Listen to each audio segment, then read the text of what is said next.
Magandang araw po sa ating lahat. Today, we will be discussing joint and byproducts costing. Tayo pa rin po ay nasa cost accounting and control. Sige po, start po tayo. So, ano po ba yung costing process na ginagawa natin kapag ka po ang isang raw material ay may kinapupuntahan po siyang iba-ibang uri ng mga different products. Ang mag-a-apply po na costing system o way no ng pag-allocate ng mga cost and eventually kailangan din po natin later on sa profitability analysis yung tinatawag po nating joint and byproducts costing. It deals with the accounting for the production process where there are multiple products that emerge from a one single common manufacturing operation. Understanding how to allocate costs in these situations is essential for, number 1, accurate financial reporting. Number 2, cost management. At pangatlo, pricing strategies. Bakit po? Kailangan po kasi yung cost na dinadaanan natin on that one single common manufacturing process, i-allocate po natin dun sa mga kinalalabasang produkto nung mismong proseso.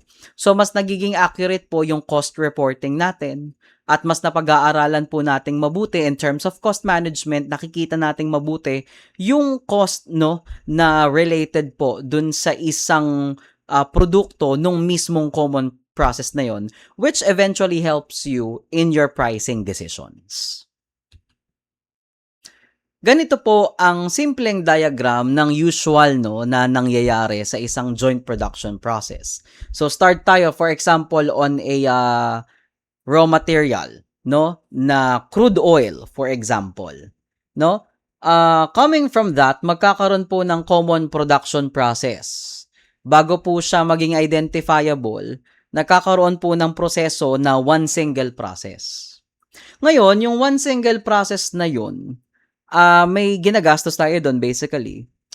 And the cost that is related to that common production process is called joint cost. Okay?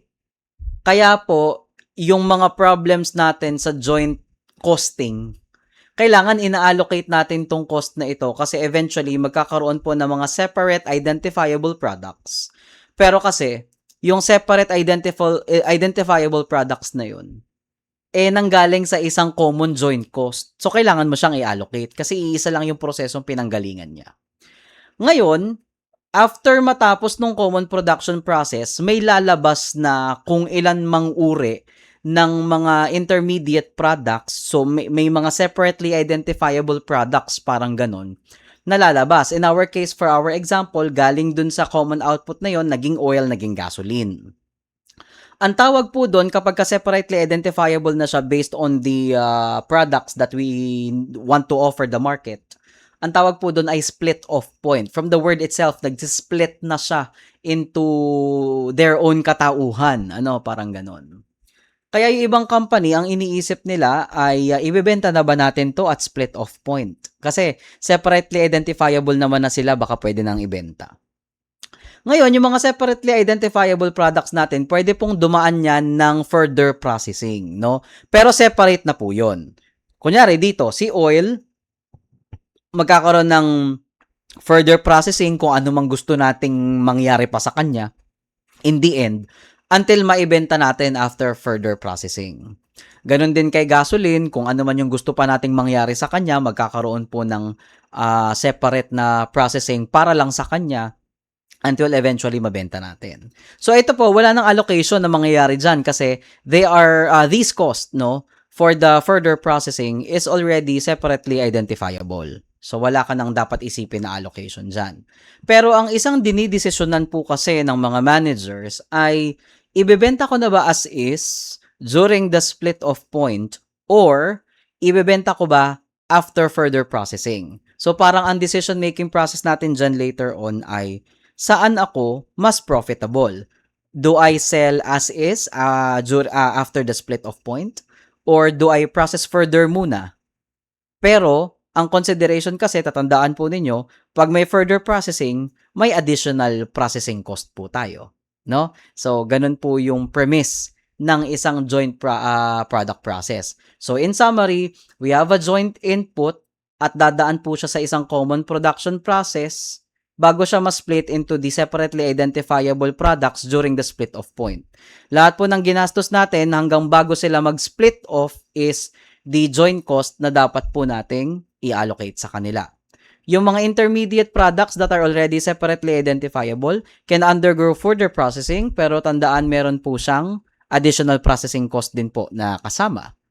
And then, doon na po yung final sale. And again, there is a decision that managers need to do na para ma-maximize ang profit, ano po yung mga products na pwedeng ibenta na lang as is, at ano po yung mga products na pwede nating i-process further for profit maximization.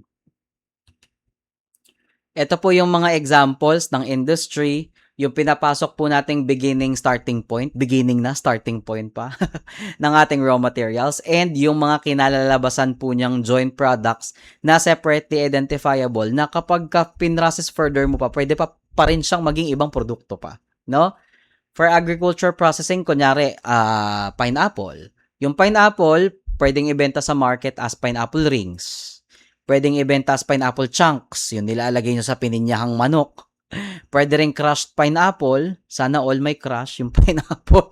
And then, pwede rin siya syempre yung pineapple juice. Tapos yung pineapple juice, pwedeng sweetened, pwedeng unsweetened, di ba? Pag sweetened, ano ang kanyang further processing? Yung paglalagay natin ng sweetener, di ba? Yun yung sinasabi ko, no? So, separately identifiable na siya from a pineapple na maging pineapple juice, pineapple rings, or pineapple chunks. Or pwedeng i-consider natin, yung pineapple rings, ang further processing niya, pineapple chunks, pwedeng ganon, no? Depende sa atake ng company kung ano yung gusto nilang prosesong gawin. For food processing, yung ating mga meat products, galing siya sa pig, galing sa baboy. Nagiging siya, bacon, Christmas ham, roast pork, spare ribs. Pero yung baboy as is talagang dadaan siya ng further processing para maging cured. Di ba may curing process na tinatawag, parang gano'n. So yun yung further processing niya. Kesa ibenta mo as is yung baboy, chinap lang. Di ba?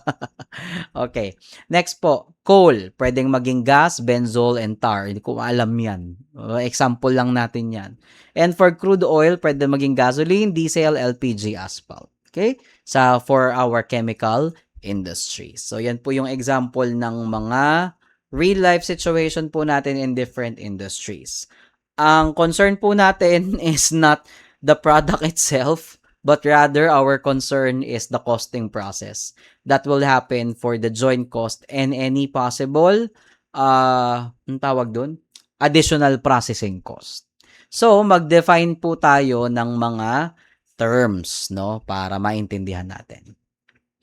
Pag sinabi po nating joint products, ito po yung sinasabi ko kanina na mga main products na nagiging separately identifiable na nanggaling sa isang common production process. Ngayon po, itong mga joint products po na ito ay by itself, meron naman na siyang significant economic value. Kaya nga po pwede mo siyang ibenta as is after the split off point. Pero, they can also be, and usually, processed further, which also entails additional processing cost. And then, I will introduce you to the term byproducts. Pag sinabi naman pong byproduct, hindi siya main product natin, but out of the manufacturing process itself, medyo meron tayong secondary output. Kunyari, gumagawa ka ng ng bacon or ham. Di ba, minsan may mga company na nakakapagbenta pa ng scrap ham. Di ba?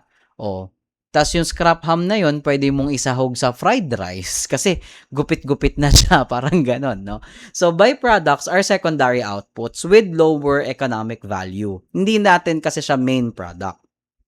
They contribute less to revenue, but it's also an additional income for the company. Yun nga yung example ko, di ba? Meat manufacturing process, pwedeng may scrap ham, parang ganon.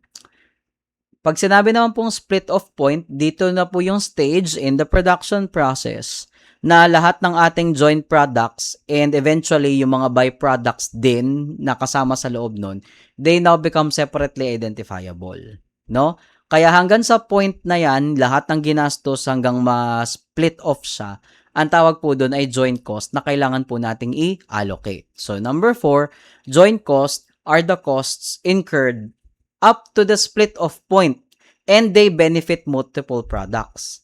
Kaya po, yung joint cost na yan, kailangan i-allocate in each of the products that we are manufacturing after the split of point. Pero if the company decides that one kind of the product that we are selling should be processed further, syempre mag-e-entail po ng further processing cost, yung ating mga additional processing cost. The cost incurred after the split of point to further process yung separately identifiable joint products or byproducts to make them market ready or to further enhance their value. Kaya mapapansin nyo po sa mga problem natin, mas mahal yung selling price after further processing kesa nung binenta mo siya at split off point. Basically because we need to cover as well the additional processing cost. Kaya mas mahal yung after further processing na mga produkto. Bakit po tayo nagjo-joint and byproducts costing?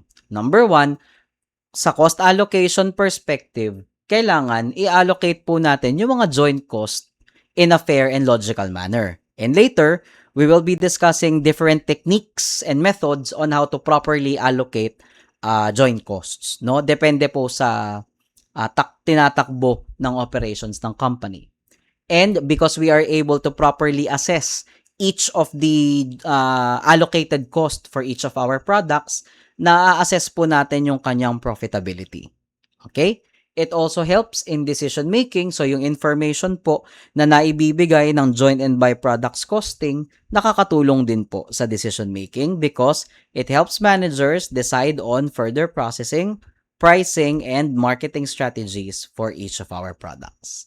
And lastly, dahil po nagkakaroon tayo ng proper allocation of our costs, it also helps in proper inventory valuation and eventually, we properly report these amounts in your financial statements, which is inventoriable when hindi pa nabebenta and eventually, pag nabenta na natin, na-expense natin as cost of goods sold.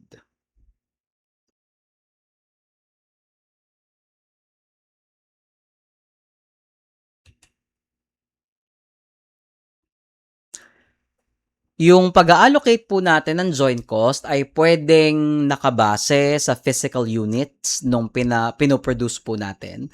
So basically, it's the physical quantity or volume nung production. Okay? Kapag ka naman po sales value at split of point, ang basis po natin is magkano ang sales value ng isang joint product natin at the time of split off. We can also allocate it through the net realizable value method and through also the use of the constant gross margin percentage method. Mas maiintindihan po ninyo yung essence nito kapag tayo po ay nasa problems na. Okay, so wag po nating i-discuss theoretically, mas magigets nyo po ito with the numbers later on.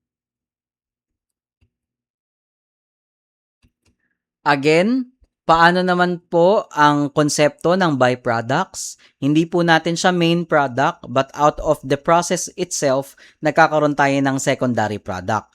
Paano po natin siya pwedeng i-account? Number 1, we recognize a revenue of the byproduct itself. No joint cost should be allocated to our byproducts. Any revenue generated from them is recorded as other income, or it can also serve as a reduction of the main product cost. Okay? But if we recognize byproduct as revenue during the production process, then the byproducts are assigned a value at the split of point and pangbawas po natin siya ng joint cost for allocation. So later, may example din po tayo kapag meron po tayong joint cost allocation na may byproducts na kalalabasan. On a decision-making perspective, mga kapatid, kanina nabanggit po natin, isa po sa kailangang desisyonan ng ating managers is, do we sell as is the products after the split of point or process them further? So, managers assess if further processing adds enough value to justify the additional cost. If the added revenue from further processing exceeds the additional cost, then maybe it can be sold, no, after further processing. Kaya may managerial analysis po tayong ipapakita mamaya na paano natin madedetermine if we just need a product to be sold as is or processed further. So, itong lesson pong ito ay patikim ng gagawin po natin sa strategic cost management. Okay? Ito pong lesson na to, medyo strat cost po ang datingan. No? Hindi lang po tayo nagkokolekta ng cost information, gagamitin na rin po natin siya sa decision making. So, ito po ay pahapyaw ng ginagawa sa strategic cost management. Also, dahil po tayo ay nakakapag-allocate ng costs, it can also help, no, in our decisions on pricing and profitability. Understanding the cost allocated to each product helps in setting prices and eventually you can evaluate profitability. And nabanggit nga po natin kanina na nakakapag-allocate po tayo ng reasonable amount ng cost po natin from the joint process, which then affects the financial statements and performance reports. So, kabit-kabit po siya dun sa mga makukuha nating information.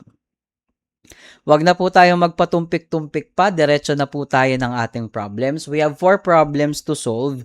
Kung gusto nyo po, screenshot nyo po para may kopya kayo kasi ang ilalabas na po natin ay yung mismong solution. Pero katabi pa rin naman niya yung problem pag diniscuss natin. So this is problem number 1. Dito po sa problem number 1, we will be solving the yung pinakita po natin techniques kanina kung paano mag-allocate ng joint cost, which is kung physical measure, sales value at split off, NRV, tsaka approximate NRV. Yan. Sa problem number 2 naman po is, ito po yung problem natin na may byproduct. Ano naman po ang gagawin natin sa additional revenue na kinikita natin kapag may byproduct po tayo. Ang problem number 3 naman po natin ay ito po yung medyo sinasabi ko kanina, yung parang strat cost, no, na datingan ng problem. Gagamitin po natin yung ating managerial decision making skills kung sell as is or process further. And our last problem will revolve around the last method of allocating joint cost, yung tinatawag po natin constant gross margin approach. Sige po. Start na po tayo ng ating mga problems. So, ilalagay ko na po ito dito. Ayan, solve na tayo. Let's have problem number 1. Soy company produces 3 products from the same process and incurs joint processing cost of 60,000. So, ano po yung 60,000? Yun po yung joint cost na kailangan po nating i-allocate. For the month of July, the following information was made available. So we have 3 products arising from the joint processing cost, MJ001, HR002, and HN003. Now, the number of gallons are also provided to you, which is basically, this is your production cycle. Ito po yung nagawa. And then, you have a column for further processing cost.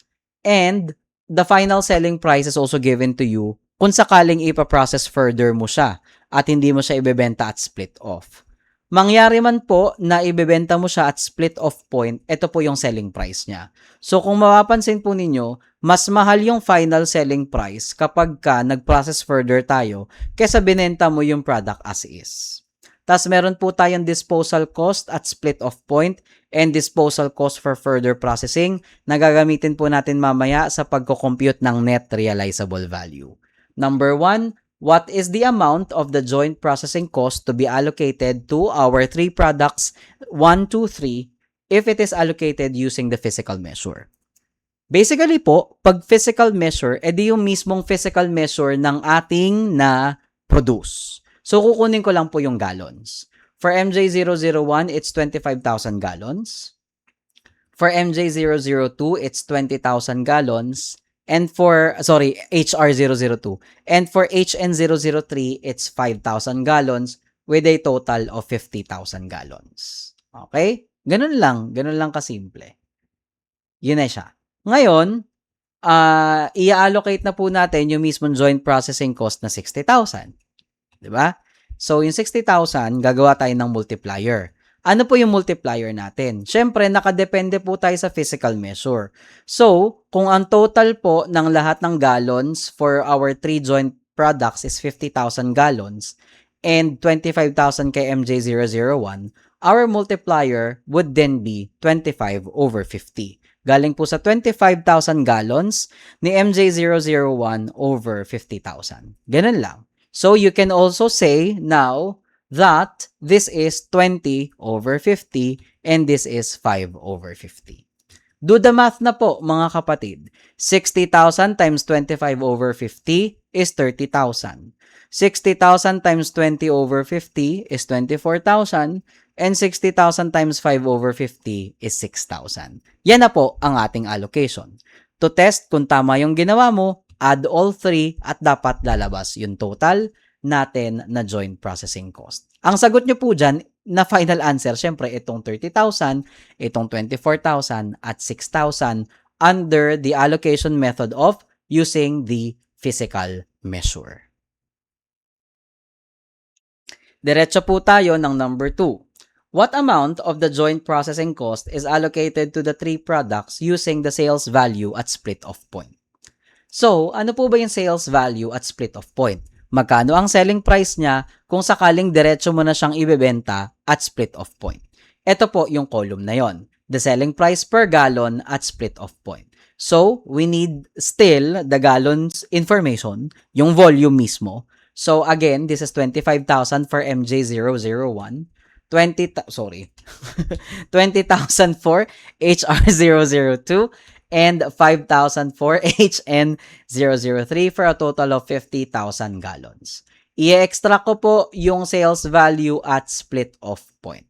The sales value at split-off point for MJ001 is 3.6, for HR002 is 5, and for HN003 is 2 per gallon. We are now getting the sales value at split-off point.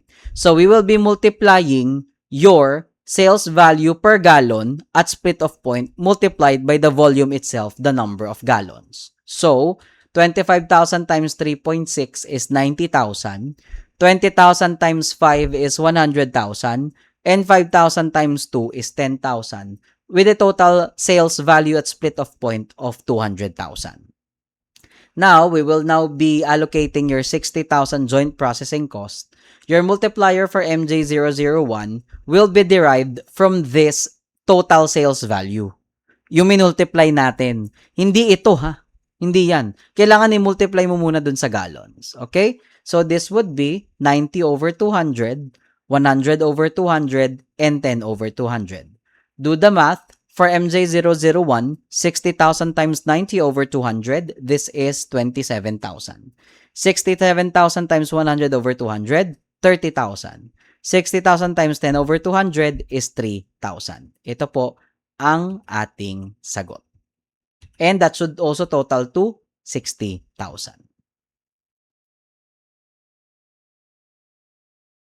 Diretso naman po tayo ng net realizable value at split-off point. Okay?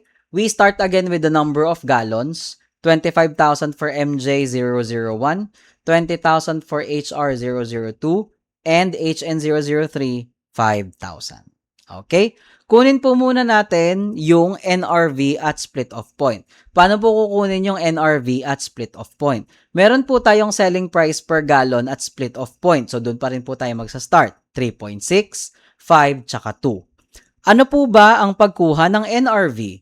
Ima-minus mo yung disposal cost, pero dahil NRV at split-off point po ito, edi syempre ang kukunin mo yung disposal cost at split-off point din. Yan yung ipang ma-minus natin. So, 3.6 minus 2, 5 minus 2.25, and 2 minus 1. I-red ko ito kasi ima-minus natin. Yan, okay? So, get your NRV at split-off point. 3.6 minus 2 is 1.6. 5 minus 2.25 is 2.75. And 2 minus 1 is 1. Ibo-bold ko po ito, bolden up, okay? Yan po yung NRV at split-off point. Again, saan po siya galing? Your selling price at split-off point minus the disposal cost at split off point. Siya po yung ipang multiply mo ngayon ng dun sa gallons. 25,000 times 1.6, 40,000. 20 times 2.75, 55,000. 5 times 1, 5,000. For a total of 100,000. Allocate 60,000 joint cost. What's our multiplier? The NRV at split off point. So that would be 40 over 100, 55 over 100, and 5 over 100. Do the math. 60,000 times 40 over 100, 24,000. 60,000 times 5 over 100, 33,000. And 60,000 times 5 over 100, 3,000. And this is our final answer. 24,000, 33,000, and 3,000. And this is the total 60,000.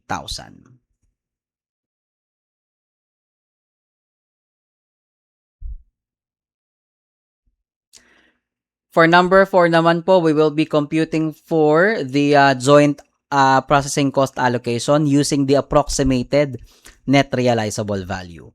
Again, your starting point is your gallons. And then, dito naman po, ang kukunin po natin is your final selling price per gallon. Again, the final selling price per gallon. So, that is 7, 10, and 8. Ngayon po, ima-minus po natin siya dun sa mismong further processing cost niya. Kasi gumastos ka ng cost for further processing, di ba? Ito po yon. So, 3, 5.75, and 1.5. Ma-minus mo po ito. Bakit? Kasi gumastos ka ng further processing. At huwag kakalimutan, meron pa po tayong disposal cost ng further processing. Ima-minus din po natin yan. So, this would be 1, 2, and 0.5. So, ano po yung minus natin sa final selling price after further processing? Yung mismong further processing cost per gallon at saka yung disposal cost per gallon under further processing. Okay? So, do the math. 7 minus 3 minus 1 is 3. Tama ba? 7 minus 4, 3. Tama. Okay. 10 minus 5.75 minus 2 is 2.25. And 8 minus 1.5 minus 0.5 is 6. Ito po yung ating ipang multiply dun sa number of gallons. 25,000 times 3, 75,000. 20,000 times 2.25, 45,000. 5,000 times 6, 30,000 for a total of 150,000. Allocate the 60,000 joint cost. What will be our multiplier? This would be 75 over 150, 45 over 150, and 30 over 150. Your final answer, 60,000 times 75 over 150, 30,000. 60,000 times 45 over 150, 18,000. 60,000 times 30 over 150, 12,000 for a total of 60,000. Ito po ang ating solution for problem number 1. Screenshot.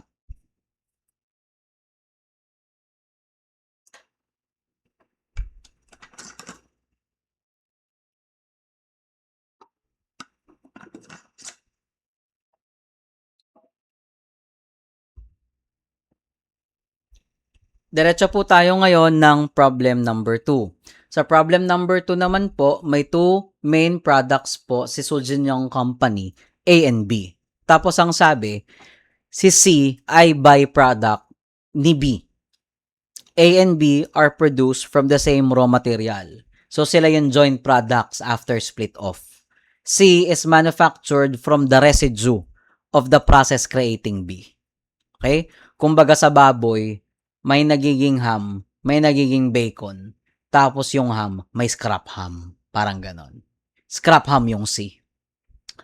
The cost before separation are apportioned between the two main products by the net realizable value method. Okay, pinag-aralan natin kanina, di ba?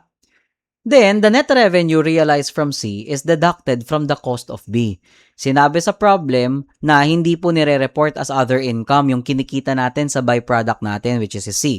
Rather, siya po ay kabawasan sa cost ng pinanggalingan niyang main joint product, which is B. So, meron po tayong cost before separation na 200,000. So, ibig sabihin yan yung joint cost natin. And then we also have cost after separation, your further processing cost. The amount of production in pounds for April at kung ilan yung nabenta. And ito po yung mga final selling prices. Let's determine your gross profit for April.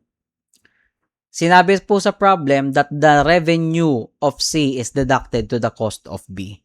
So, computein natin yon. Okay? Let's start with the revenue of C, which is, ito po, yung nakalagay dito, 20,000. Sorry, ito pala, sales. 20,000 sales. Magkano po ang selling price niya? 30 cents. 30 centavos per pound. Okay? Yan po yung sales ni byproduct C, di ba? 20,000 pounds times 0.30. Do the math, that is 6,000. Pero tatandaan po ninyo, si C ay dumaan din sa further processing. So eventually, kailangan i-minus mo rin yung cost niya. Kita naman po natin dito, may cost po siyang 4,000. So i-minus nyo po yan siyang 4,000. Okay? So ito po yung kanyang net revenue. Ipang-minus natin tong 2,000 mamaya sa cost ni B. Okay? Next naman po, let's now obtain the net realizable value of A and B. Okay? So, kukunin ko ngayon yung production level. Parang yung ginawa po natin dun sa gallons kanina. Dun sa problem 1. So, for A, ang production ay 800,000 pounds and for B is 200,000 pounds. Saan galing po yan? Ito po, yung production for April. Okay? I-multiply ko siya ngayon sa mismong selling price niya, no? Na 43.75 at saka 0.65. Saan ang galing? Ito pong dalawa. Pero, tandaan po natin, hindi nyo po yan idediretsyong multiply kasi nga po, NRV. But for our purposes here, i-multiply na muna natin siya, unlike dun sa ginawa natin sa problem 1 na diniretso natin, no? Dito, yung NRV, dito hindi muna. Kasi may pagdadaanan tayong proseso. Well, pwede nyo rin naman gawin to. So, multiply ko muna. Ito yung final selling price. 800,000 times 0.4375 is 350,000 and this is 130,000. Okay? Ngayon, magkakaroon tayo ng deduction. Ano yung i-deduct natin? Okay? Ngayon, meron tayong cost after separation here na 50,000. So, ilalagay ko dito, 50,000. Tapos dito naman sa baba, yung cost after separation ay 32,000. Sir, bakit biglang nagkaroon ka ng negative 2,000 dun sa 32,000 na cost after separation ng B? Kasi ang sabi, the net revenue realized from the sale of C is deducted from the cost of B. Okay, again, the net revenue realized from the sale of C is deducted from the cost of B. Ulitin natin. Sir, bakit multiply mo agad yung final selling price sa NRV itong problem na ito? Kasi tingnan nyo, binigay ng buo yung cost after separation. So ito po yung final selling price natin, ima-minus natin yung further processing cost kasi. Unlike dito sa problem 1, given lahat per gallon eh.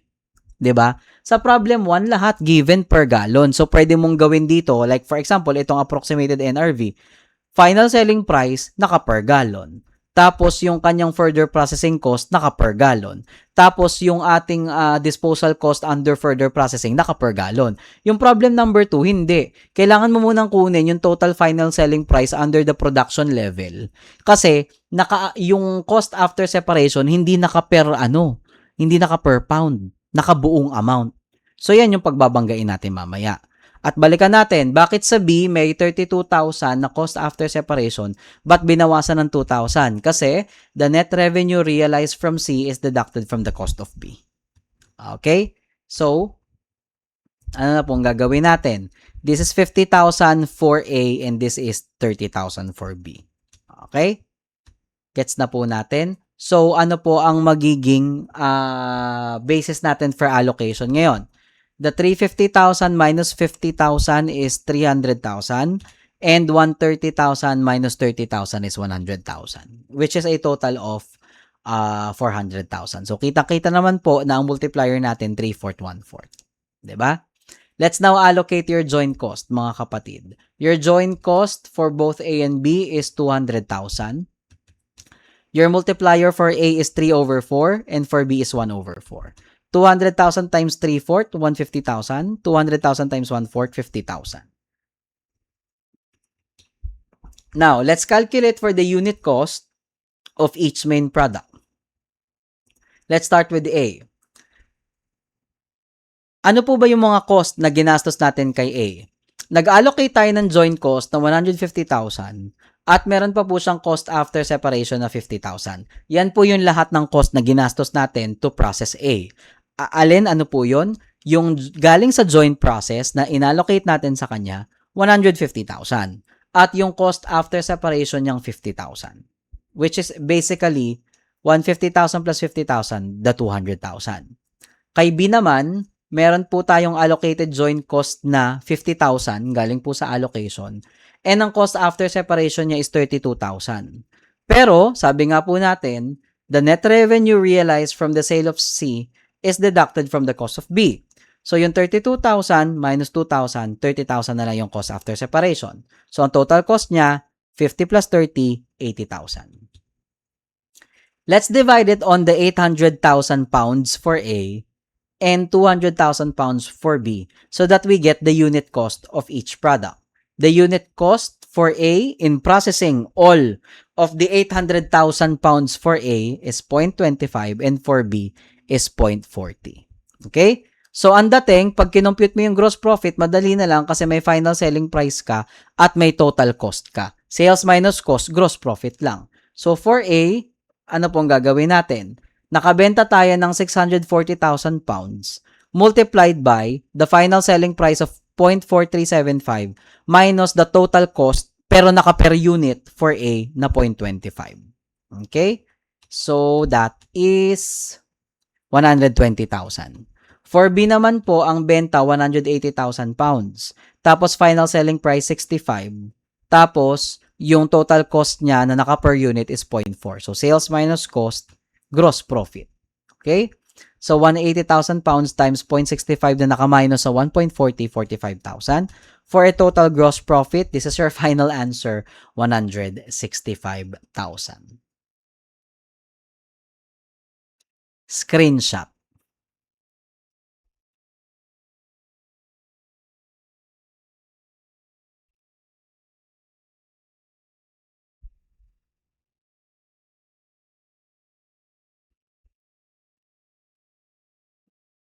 Diretso po tayo ng problem number 3. Yung problem number 3 po, ito po yung pahapyaw natin sa magiging mga lesson po natin sa strategic cost management na hindi lang po tayo basta magko-compute at mag-allocate ng cost, gagamitin po natin siya sa decision making. Reed Company produces 3 products at a joint cost of 100,000. So, yung product ABC daw po, came from the joint cost of 100,000. So, we need to allocate that. These products were processed further and sold as follows. So, yung final selling price niya is 245,000 for A, 330,000 for B, and 175,000 for C. Pero syempre, again, kapag ka may further processing ka, may further processing cost po yun. Na 200,000, 300,000, and 100,000. The company has an opportunity to sell it at split of point directly. Wala nang further processing. Kung sales value at split of point na pag-uusapan, syempre mas mura yon, no? A, 56,000, B, 28,000, C, 56,000. Okay? The company expects to operate at the same level of production and sales in the forthcoming year. Could the company increase net income by altering its processing decisions? And if so, what would be the expected overall net income? Sagutin natin yan mamaya. And sa letter B, aling mga produkto kaya in order for us to maximize profit, alin ang dapat i-process further at alin dapat ang ibenta at split of point. So, kung titingnan po ninyo yung mga tanungan natin next semester sa strategic cost management, hindi ka lang po basta magpa-process ng information. Hindi ka lang basta magko-compute ng mga allocation. Tingnan niyo yung first problem natin. Yung mismong proseso lang ng pag-allocate ng cost yung pinag-usapan natin. Pagdating natin sa strategic cost management, it's not only the process, but also you will be using the output na information for the managers to decide. Okay? Kaya po yung strat cost natin next sem ay cost accounting version 2.0 po yun. Sige po. Ngayon, ang didesisyonan po natin is sell as is after split off or during the split off mismo or process further natin. I-analyze po natin ngayon. Unang what if po natin, what if sold at split off point. Okay? So ano kaya? Magkano income natin pag lahat yan binenta at split off point? Let's start with their sales value at split off point. Ang sabi po sa problem, the sales value at split off point, kung ibebenta mo at split off point, for A, it's 56,000. For B, it's 28,000. And for C, it's 56,000 with a total revenue of 140,000. Tapos, ima-minus mo sa kanya, syempre, ano ba yung cost para magawa yung product A, B, and C? E di syempre yung joint cost niya. Now, for purposes of our discussion here, wala pong direct link sinabi kung paano i-allocate yung joint cost. So, let's just use the sales value at split off point mismo. Okay? Let's just use your sales value at split off point. And let's use that allocation for the totality of the problem na. No, hindi na natin siya iibahin na what if sold after further processing, tas gagamitin naman natin na cost is yung yung NRV after further processing. Wag na, no? Ang mas concern natin dito is yung what if yun na yung na-allocate na joint cost, kasi nga po silent yung problem. Okay? So here we have 40,000. Paano po nakuha yung 40,000? Joint cost na 100,000 times 56 over 140. Okay? Kinuha lang sa sales value at split off point. Then we have here 20,000. We have here 40,000. So this is 100,000. So just compute for the net income, revenue minus cost. 56 minus 40, 16. 28 minus 20 is 8. 56 minus 40 is 16. Total net income kung ibebenta natin at split off point, 40,000. Now, let's have the another what if. Kung lahat naman yan, padadaanan natin ng further processing. So, syempre, maiiba yung selling price. Ang susundin na natin yung final selling price after further processing. In this case, kay A, 245,000, kay B, 330,000, and kay C, 175,000 with a total of 750,000. Pero kailangan mong ibawas yung cost of further processing kasi may further processing cost po siya.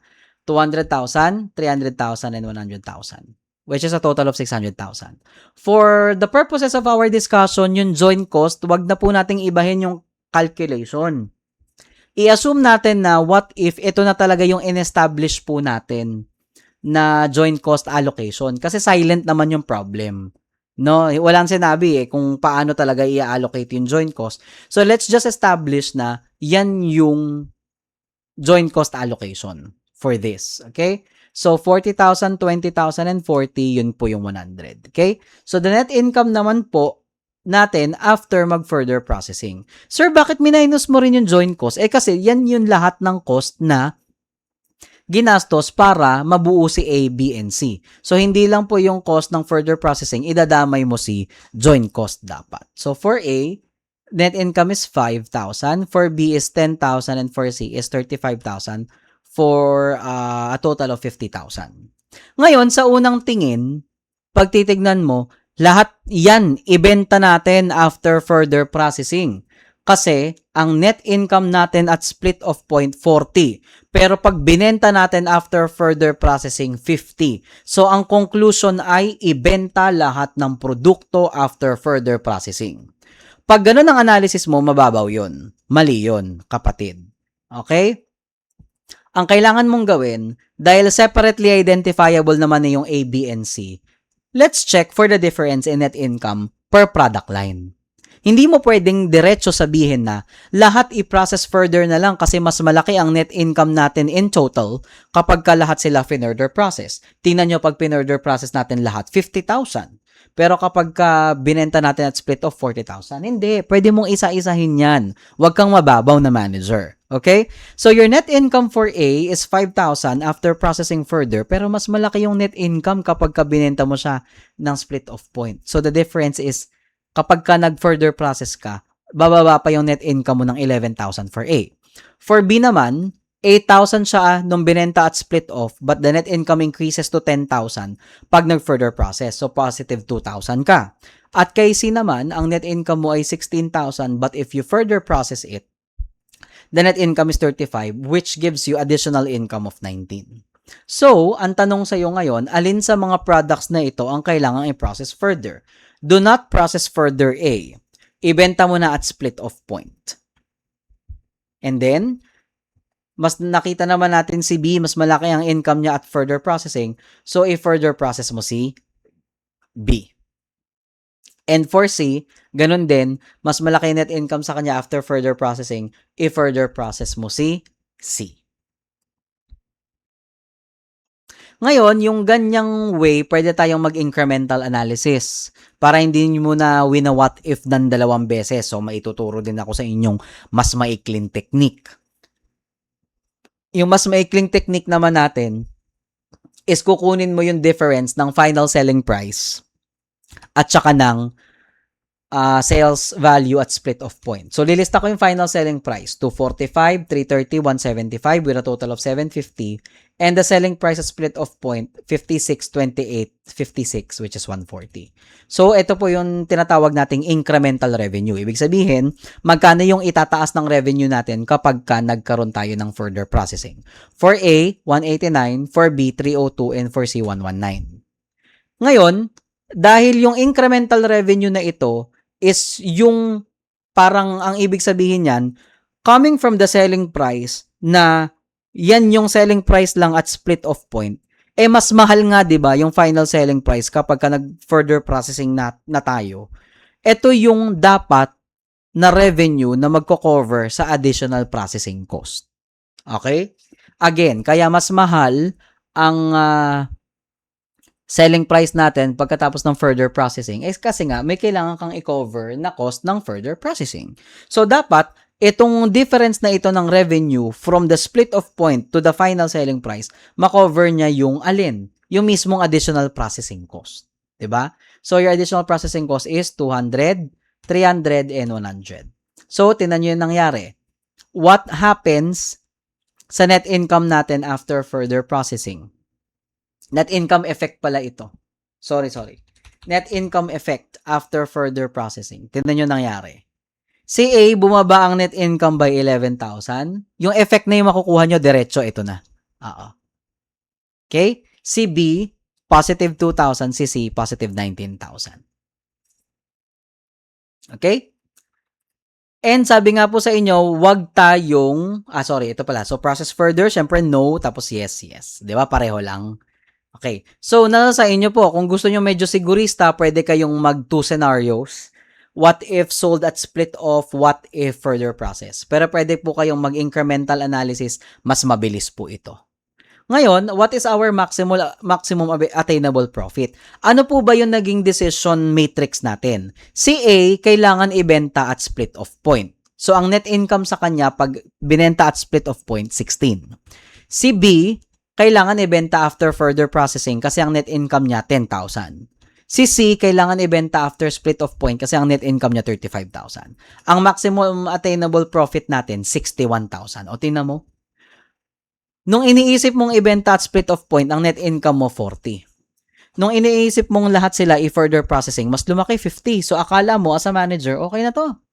Benta i-further process natin lahat. Pero hindi. Pwede mo pa siyang isa-isahin.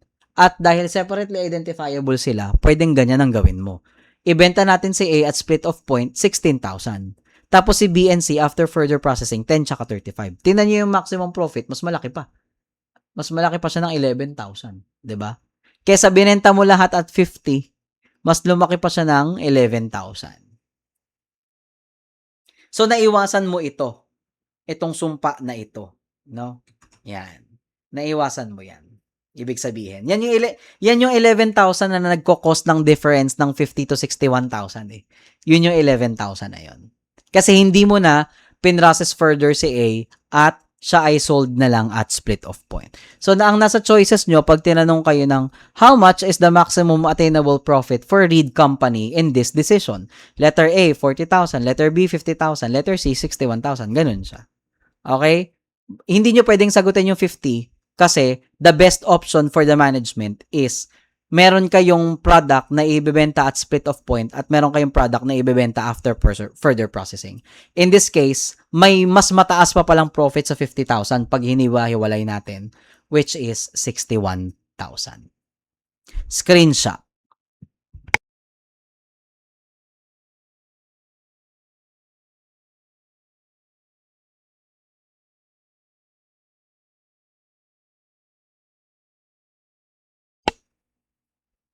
Last problem po tayo, yung ating constant gross margin approach sa joint products.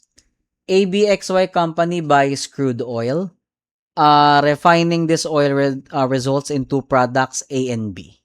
Okay? The joint cost of purchasing and processing is $3,000. So, yung $3,000 daw po ay kailangan nating i-allocate saan? Meron tayong oil A at oil B. Kapag ka daw po gumagastos tayo ng 3,000 na joint process, ay nakaka-generate ng 1,000 gallons of A and 500 gallons of B. A sells for $4 per gallon. B sells for $2 per gallon. So, ang nangyayari is oil A becomes oil AX. Kasi ang sabi, 1,000 gallons of A are further processed to yield 1,000 gallons of product AX at an additional processing cost of 2,000. And the final selling price after further processing is $5. Now, for B naman, it becomes product BY after additional processing cost of $1,000 and the final selling price after further processing is $6. Okay? Ang tanong, calculate how the joint cost would be allocated under constant gross margin percentage method. Okay? Sige po. So, mag-allocate na po tayo ngayon ng ating joint cost. Asan na yung solution? Nawala. Teka.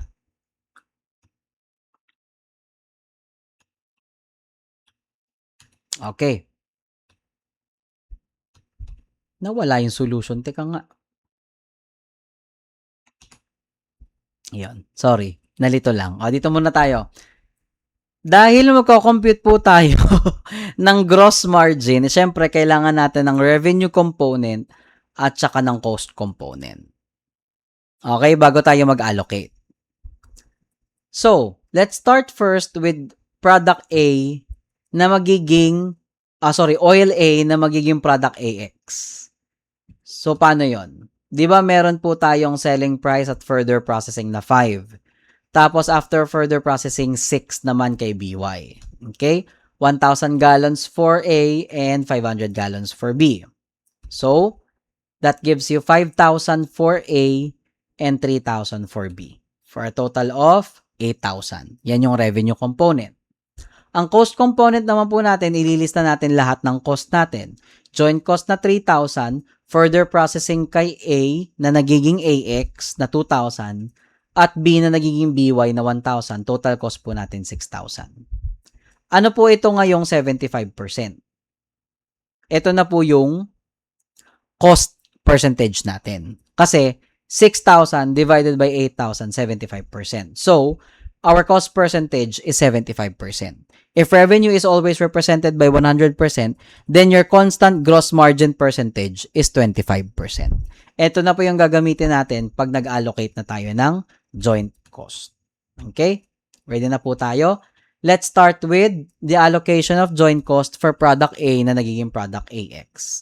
Meron tayong 5,000. Okay? Na revenue component. Diba? Yan yung revenue niya yung 5,000. I-multiply po natin siya sa 75% cost. Lalabas po yung cost niya mismo. Again, product A na nagiging product AX, ang final selling price niya ay 5,000. If you multiply it at cost, ito yung lalabas, 3,750 na cost. And then, we deduct the 2,000 cost of further processing na 2,000. Ibig sabihin, ano tong difference nila? The allocated joint cost of 1,750. Pansinin nyo mabuti kung ano nangyari. Kinuha natin yung final selling price na 5,000 at minultiply po natin sa cost percentage na 75%. So, lalabas po yung cost ng product A na nagiging product AX na 3,750. Ima-minus po natin yung cost of further processing na 2,000.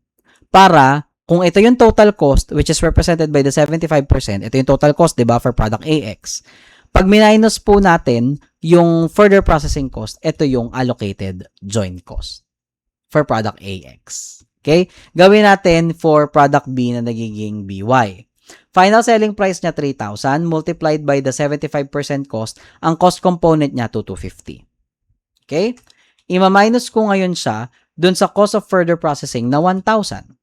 Ibig sabihin, ang lalabas na latak yung allocated joint cost na 1,250. At pag pinag-add po ninyo, yung 1,750 tsaka 1,250, yan po yung 3,000 na joint cost po natin kanina. Okay? So, the allocated joint cost for product AX is 1,750 and for product BY is 1,250. Okay? So, ganito po yung step-by-step process kapag ka po tayo ay naka-constant gross margin method. So, ang ginawa lang po natin ay kinuha yung revenue component after niyang ma-further process. Kinuha natin yung final selling price, multiply dun sa magiging output. Ito po yung final selling price, kinuha yung final revenue. Tapos lahat po ng cost pinag-add natin, the joint cost and the cost of further processing. 6 divided by 8 is 75%. Yan po yung cost multiplier natin. So, we know that the gross profit is 25%. Now, if the final selling price for AX is 5,000 and the cost is represented by 75%, the total cost for AX is 3,750. If the cost of further processing for AX is 2,000, then the allocated joint cost is the difference, 1,750. And if for product BY, the final selling price is 3,000 and multiplied by the 75% cost component, this is 2,250. Pag minus natin yung cost of further processing, ang lalabas is yung component ng allocation ng joint cost. Tama ang sagot mo kapag ka pinag-add mo yung dalawa, your allocated joint cost for AX and BY, dapat babalik ka dun sa joint cost natin na $3,000. Screenshot.